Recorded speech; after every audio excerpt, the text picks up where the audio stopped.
Bueno, puede significar que nuestro Sol reaccione y se genere una tormenta solar. Tenemos que hablar de las tormentas solares. Esto es muy importante que lo tengamos presente. Fíjense, el Sol constantemente está alborotado. Yo tengo una página que se llama spaceweather.com, los invito a todos a que entren, donde constantemente, como si fuera el clima, que va a llover, hay nubes, bueno, tal cual, del Sol. Y nos dice cómo constantemente está generando tormentas solares. Usted no se imagina la cantidad de tormentas solares que ocurren en todos estos días. ¿Por qué? Porque estamos entrando a un máximo solar, cuando el sol más se alborota. Es importante que escuchen esto, escuchen bien esta parte. Eh, la tormenta solar se genera de la siguiente forma. Vamos a hablar de esto. La tormenta solar. Hay una explosión en el sol. Esa es la tormenta solar. Se genera una explosión en el sol y los científicos la miden por escalas, ¿no? Ya la tienen como, igual que los huracanes aquí en la Florida, categoría 1, categoría 2, 3, 4.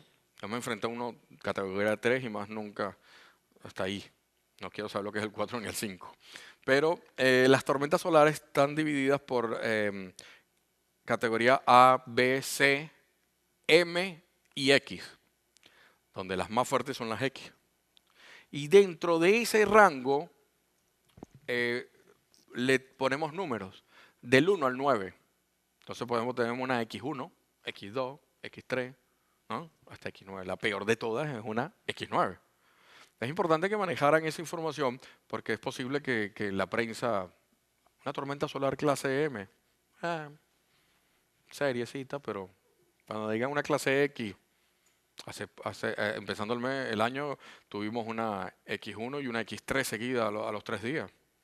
Pero recuerden que depende hacia dónde se genera, porque se puede generar en la parte de atrás del Sol, entonces no se nos viene a nosotros. ¿Quién nos protege? Nos protege la magnetosfera. Ya vamos a hablar quién es la magnetosfera y cómo funciona.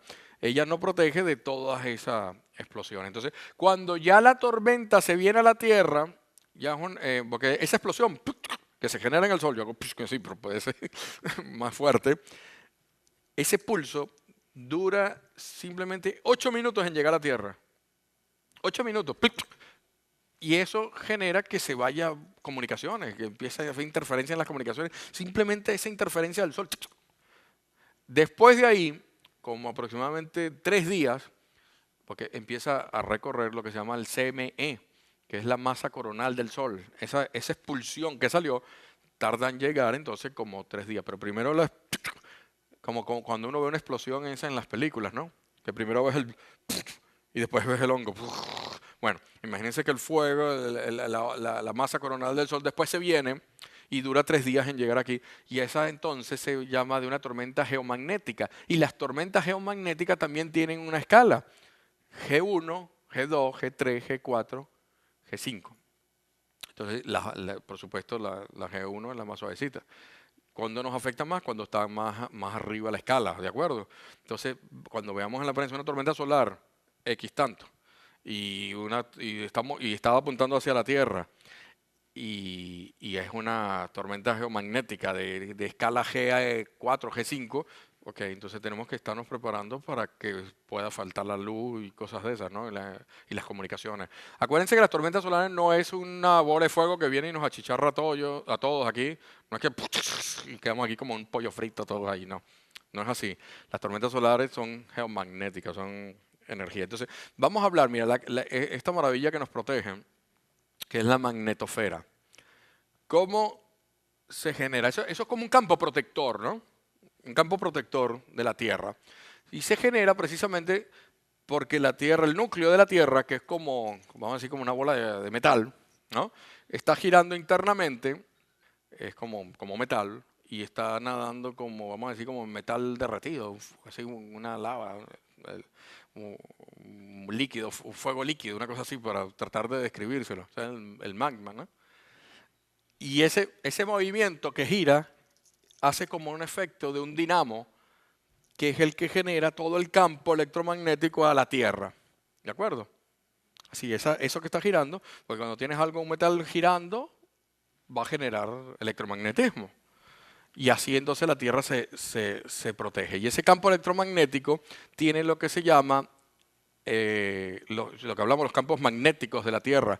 Tenemos un polo norte magnético, que es el generado por ese movimiento, y el polo sur magnético, pero a la par tenemos también un polo norte y un polo sur físico, que es diferente al magnético. Es como, imagínense una pila, y entonces tienen el positivo y el negativo, ¿de acuerdo? Entonces el positivo es la parte, que están coincidiendo en esta época, que el polo norte magnético está donde está el polo, bueno, desplazado un poco, pero apuntando hacia la misma ruta, ¿no?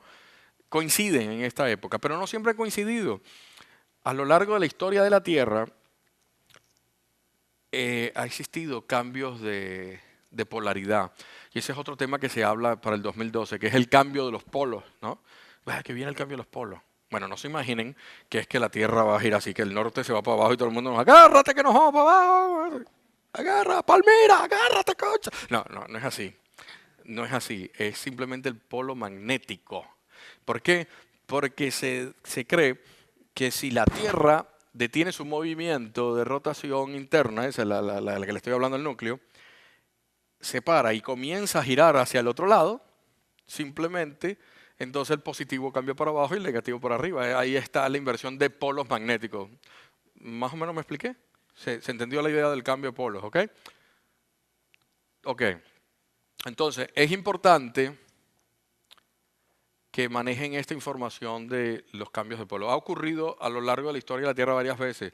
Los científicos van al Ártico y meten unos hierros y sacan unos cilindros de hielo y ahí ellos estudian cómo la Tierra se ha enfrentado a lo largo de su historia aproximadamente unos 300 veces de cambio de polaridad. O sea, no es algo de ciencia ficción lo que estamos hablando. Sí ha ocurrido antes. Es más, se cree que estamos muy cerca de un cambio. Los científicos dicen que estamos muy cerca de un cambio. Está retrasado el cambio de polaridad, porque ya ha tenido que ocurrir. Y es algo que no es raro, porque nuestro Sol también lo hace. Y otros planetas también experimentan el mismo efecto de cambio de polaridad. Entonces es algo normal que ocurra. Por lo tanto, lo tenemos que tener presente. ¿Cuándo va a ocurrir? No lo sabemos. No puede ser mañana, puede ser pasado, puede ser dentro de 10 años, 100 años, no lo sabemos. Puede ser al final de 2012, sí, pero no lo sabemos, ni los científicos lo saben. Pero no lo descartemos como una posibilidad que pueda ocurrir. Es importante que manejen esta información del cambio de polo porque es algo que se van a enfrentar y que se está hablando sobre los cambios del 2012. Sin embargo, yo lo digo en el libro, que yo no creo que sea lo que vaya a ocurrir, ¿ok? No creo.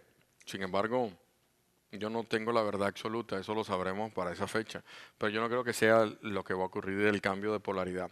Pero sí hay señales que puede hacernos dudar, ¿de acuerdo? Fíjense bien, esta información que les vamos a presentar. Tenemos que hablar de lo que se llama la frecuencia de resonancia Schumann.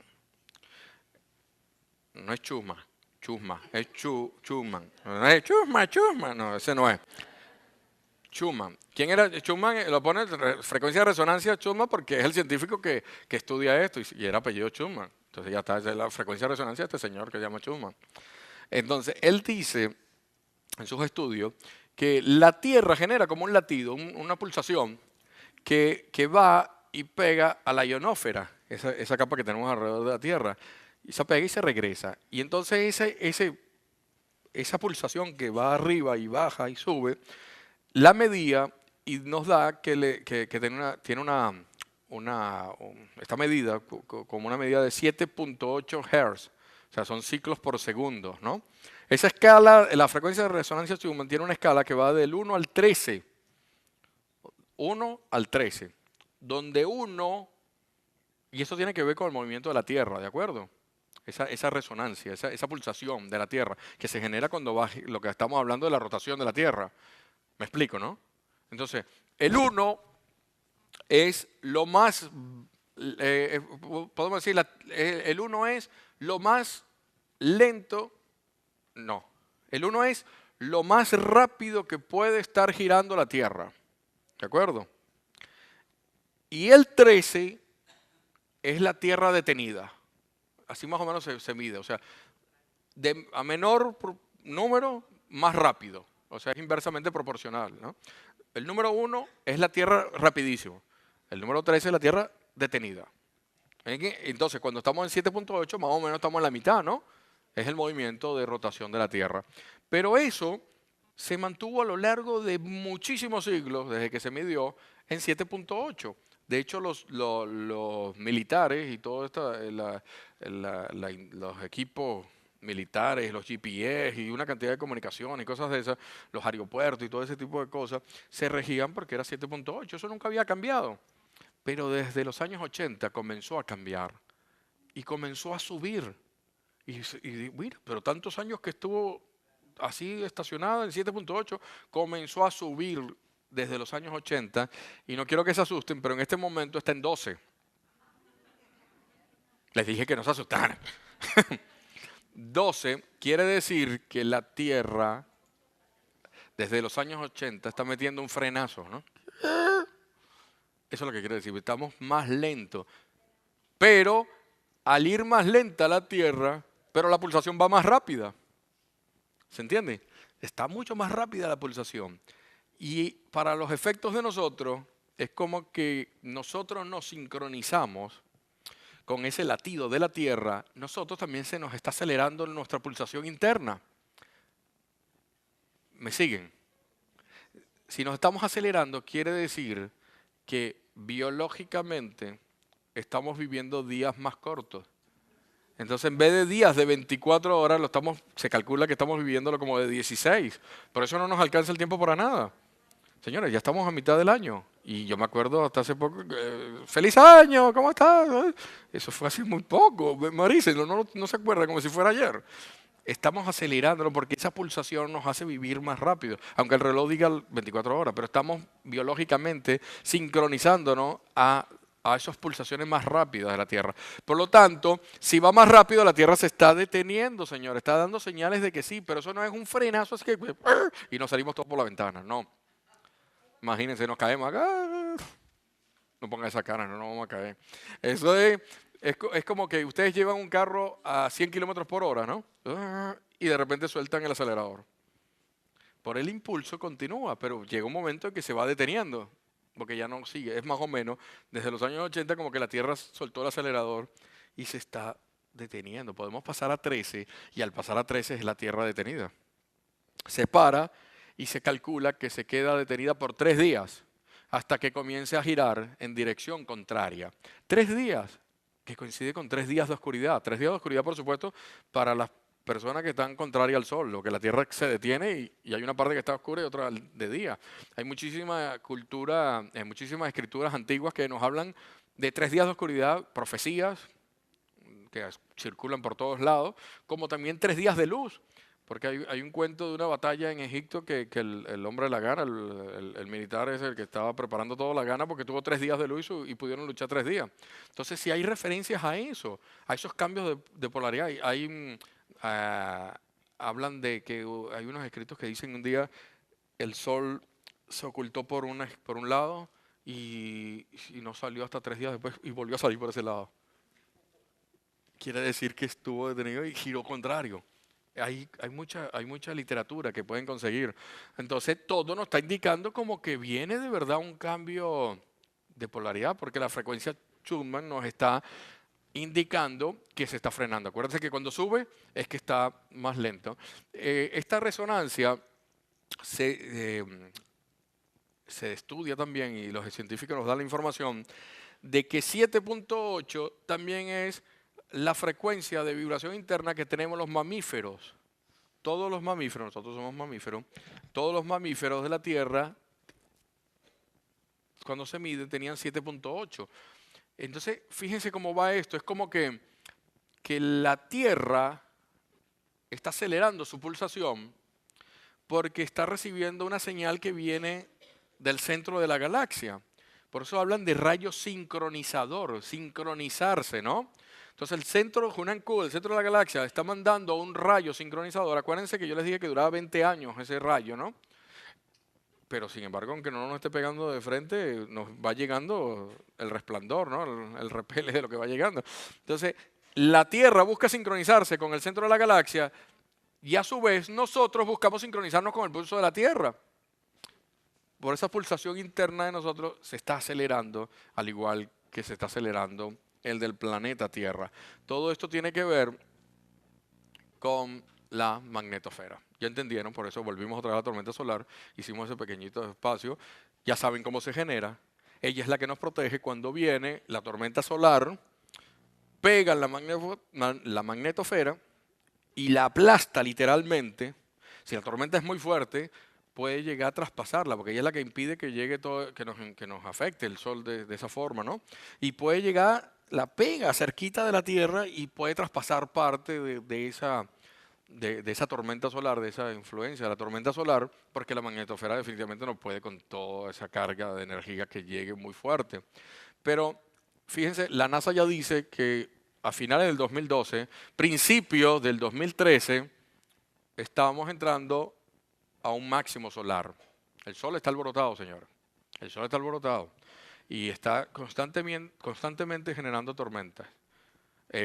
No es para despistarnos, porque la NASA hace años tenía el satélite SOHO, que es el que nos controla el sol, y lo vamos chequeando. Pero después mandaron 2 satélites más, se llaman los estéreos, y ellos llegaron ya a su punto donde vemos a todo el movimiento del Sol como en 3 dimensiones, porque son 2 satélites, se llaman estéreo, uno llega por un lado y el otro llega en 180 grados en dirección contraria, ¿no? Y nos trae qué pasa en el Sol por delante y por detrás. Ellos ya están mandando la señal desde los satélites estéreo. Entonces con el Sol, el estéreo, entonces, bueno, ¿y por qué si teníamos uno, por qué la NASA tanto interés en mandar otro para seguir investigando al Sol? Es que hay algo que nosotros no sabemos y ellos sí.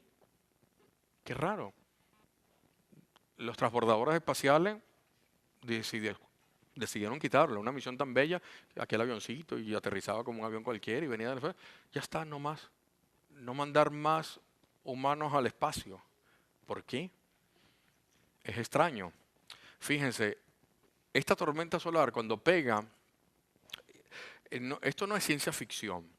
Porque si nos vamos, podemos hablar, en 1859 hubo una tormenta solar muy fuerte que se conoce como el evento Carrington. Carrington es el científico que investigaba las manchas solares y todo esto de los ciclos del Sol y las tormentas solares. Y el evento Carrington ocurre en una época cuando la civilización no teníamos la electricidad. Pues, bueno, prácticamente estaban haciendo. Edison estaba comenzando con los cables de la electricidad, que eran unos cables grandísimos. Pues eso se pasa después de la corriente AC, DC, ¿no? Para poder bajar el ancho de los cables. En esa época no teníamos electricidad, pero sí teníamos el telégrafo. Y esa tormenta solar provocó que se cayeran las líneas del telégrafo en gran parte de los Estados Unidos y Europa. Se achicharraron los cables. Literalmente, tanto que ustedes buscan en las hemerotecas, donde están los periódicos de la época, se quemaron oficinas del telégrafo, porque al chicharrarse los cables se incendiaban. Entonces, fíjense lo que provoca esa tormenta solar. O sea, que no es ciencia ficción, ya nos hemos enfrentado.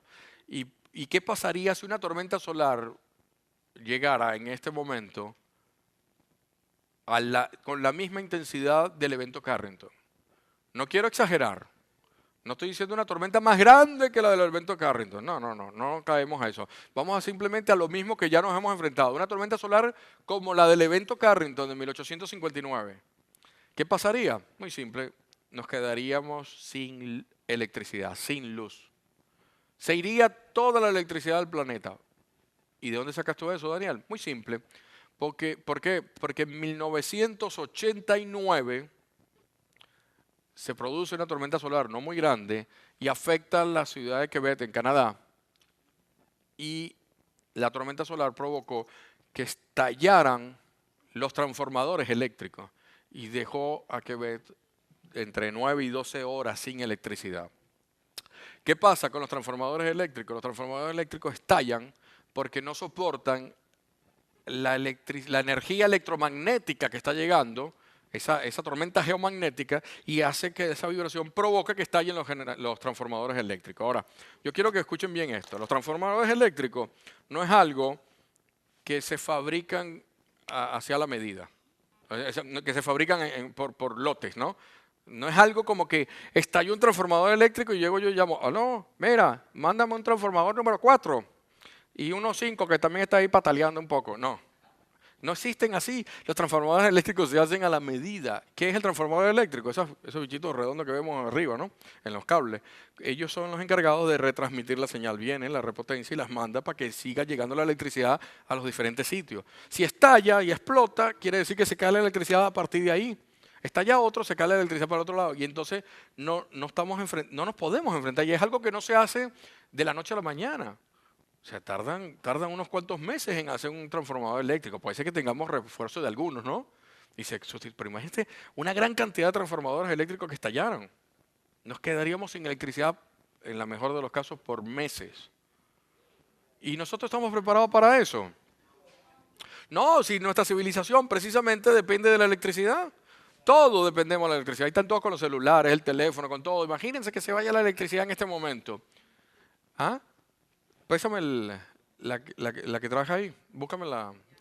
Fíjense, ¿qué pasa si se nos va la electricidad? Yo les voy a hacer un ejemplo de qué pasa si se va la electricidad. Préstame eso. Porque nosotros vivimos en Miami por muchos años. Y con esto de los huracanes, muchas veces se iba la electricidad. De hecho, a nosotros el último huracán estuvimos 7 días sin electricidad. Pero mucha gente en Miami estuvo hasta mes y medio, 2 meses sin electricidad. Eso es grave, señores. Lo primero que experimentan ustedes cuando se va la electricidad es que no ven nada, porque se les va la luz. Si es de día, bueno, pero se va la luz. Se nos va el aire acondicionado, imagínate. ¿Qué es lo otro? La nevera, señores. La nevera comienza a deshielarse y se les daña la comida que tienen en la nevera. Una vez que se les daña la comida que tienen en la nevera, tienen un batallón en la casa que tienen que alimentar, entonces dice, bueno, tengo que salir a comprar comida porque esta se dañó. Y entonces te vas al cajero automático a buscar dinero y resulta que no funciona porque funciona por electricidad. Ay, no puedo sacar el dinero. Bueno, me voy al banco. Ay, total, la cajera siempre me ve, hola, ¿cómo está? Y le llevo un chocolatico en diciembre, esa se debe acordar de mí. Y llega y le dice, mira, ¿va a sacar dinero? Ay, lo sentimos mucho, señor López, pero no puede sacar porque no hay electricidad y no funciona la... Por mucho que tú tengas una libreta que dice que tienes X cantidad de dinero, no te sirve para sacar. Entonces, si tienes dinero efectivo, cosa que yo recomiendo que tengan parte de dinero cash, salen a las tiendas y las tiendas sí le pueden vender, a pesar de que unas no vendan porque las cajas no funcionan, la registradora no funciona porque falta electricidad. Algunas sí te venden. En aquella época en Miami, me acuerdo, Walmart, por ejemplo, sacaban las cosas al estacionamiento y te vendían ahí que tú pagabas, te daban el cambio y sacaban agua y cosas de esas, ¿no? Entonces, algunas sí te venden, pero cuando se termine ese abastecimiento de esas tiendas, ¿quién lo va a traer? Los camiones que traen funcionan con gasolina y la gasolina se bombea por electricidad. Suponiendo que la gasolinera tenga una planta eléctrica, puede bombear, pero se le acaba la gasolina, que bombea la planta eléctrica y se acabó también. O sea, estamos hablando de que poco a poco se va creando un caos, ¿de acuerdo? Se crea un caos, donde las personas que no tengan dinero para comprar, porque no tenían el cash, no estaban preparados, y no puedan comprar en la tienda y su familia está muriéndose de hambre, comienzan lo que se llaman los saqueos. Y yo no los juzgo, porque yo les aseguro que cualquiera de nosotros con hambre y que su familia tenga hambre, van a saquear igualito. Entonces no tenemos que juzgar la actitud, porque si no tenemos que darle, vamos a tener que buscarle qué darle de comer. Es posible que lo hagamos, es posible que no, pero no podemos juzgar porque no sabemos enfrentándonos a una situación como esa. Un poco de carricita, papi, tengo hambre. Tienes que ir a buscarlo. Entonces, esa situación de caos, ese cambio de civilización de la era electrónica, que dependemos de la electricidad, puede ser lo que hablaban los mayas cuando nos decían, no es el fin del mundo, pero es el fin de nuestra civilización como la conocemos. Bueno, simplemente pasaremos como a 100 años atrás, cuando no había la electricidad. Nuestros abuelos no tenían la electricidad cuando nacieron, no existía la electricidad, y aquí estamos nosotros que somos descendientes de ellos. A lo mejor tenemos tantos primos porque no había electricidad. Puede ser. Sin embargo, no nos tenemos que preocupar porque no tenemos que irnos a la frecuencia del miedo. No puede entrar en pánico. Por eso yo les doy la información. Guerra avisada no mata soldados. De esto tenemos que saber el proceso y todo lo que va ocurriendo. Yo recomiendo alejarnos un poco de las grandes ciudades si eso llegara a ocurrir. Si en realidad lo que viene es una tormenta solar, que puede ser para el 21 de diciembre porque el sol reaccione, como que puede ser que no pase nada, el 21 de diciembre sea un día bellísimo y hermoso y lo disfrutamos la energía que va a estar llegando. Pero entre estos, yo sí creo que son muy fuertes estos últimos 6 meses, puede ocurrir una tormenta solar que nos ocasione. Entonces hay que prepararse, es muy simple, miren. Les traje esto como un ejemplo de preparación. O sea, si ustedes aprietan, esto es una linterna de LED. Los LED es una tecnología nueva que es una maravilla, porque no es como un bombillo que si se te cae se te parte o se te quema el bombillo y tienes que buscar un bombillo y reemplazarlo. Los LED duran muchísimo tiempo. Esta linterna ustedes le dan y no prende. ¿De acuerdo? Pero después no vamos a conseguir batería. Nos agarramos esto y la cargamos así. Miren qué fácil. Ahí le estamos mandando energía para que se recargue. Ya. Le damos y tienen una linterna de LED que alumbra bastante, no se crean, yo la he usado en la oscuridad. Esto a mí me da tranquilidad. Eso es lo que tenemos que empezar a buscar, tranquilidad. Esto no dura, no cuesta tanto. De hecho, a la salida mi hijo tiene una caja de 50 y le vende, bueno, mentira. Por el módico precio de... Mira qué razón. No, mentira. El que quiera busca el nombre y lo busca por internet, cualquier cosa. Yo la compré en una tienda. Pero este tipo de cosas nos ayuda, porque si se va la luz yo voy a tener cómo alumbrar. Y esto, o sea, es increíble, cuando está todo oscuro esto te ayuda. Esta lucecita te ayuda. Yo también estoy buscando celdas solares para alimentar una batería de 12 voltios, con la cual después estoy buscando todo un electrodoméstico de 12 voltios que se consiguen en los sitios de camping y nos preparamos para eso. O sea, no es entrar en miedo. Si la tranquilidad nos da prepararnos, pues vamos a prepararnos para no entrar en miedo, porque eso es posible que ocurra como es posible que no. Yo simplemente le doy la información como algo que se maneja, ¿de acuerdo? Entonces no quiero que se me asusten, porque esa es la frecuencia contraria. Lo que quiero es que si va, prepárense para eso.